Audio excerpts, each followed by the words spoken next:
Kolkata high court থেকে একটা order আছে, এখানে জেলা প্রশাসকের কোনো কিছু নাই, এখানে অফ স্টেজের কোনো কিছু নাই, এবং ঢাকা হাইকোর্ট থেকেও আছে।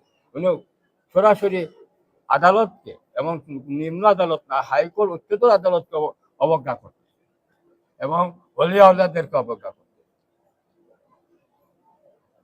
দেখা যাক আল্লাহ কি করে। বলি আমরা তো অনেকেই মনে করতেছি, যারা কুচক্রী মহল মনে করতেছে যে উনি মরে গেছে। যদি বাস্তবে মরে যান কিছু করার নাই, আর যারা আমরা জানি ওনারা মরেন নাই, কোরআনে আছে ওনারা কোনোদিন মরে নাই। আর যতদিন আমাদের বাবার, আপনি মালিক, আপনি বললেন আপনার ছেলেকে আমার এটা তোমরা ভোগ করবে বা অন্য কাউকে, তখন আর কেউ না কল্যাণীর জায়গা থাকে না।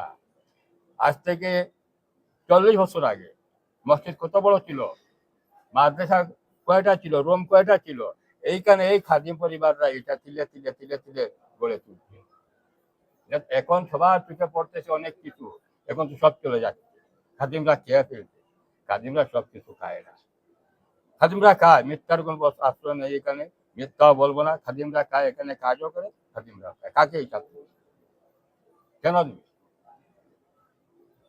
এটা তো আমার প্রত্যেক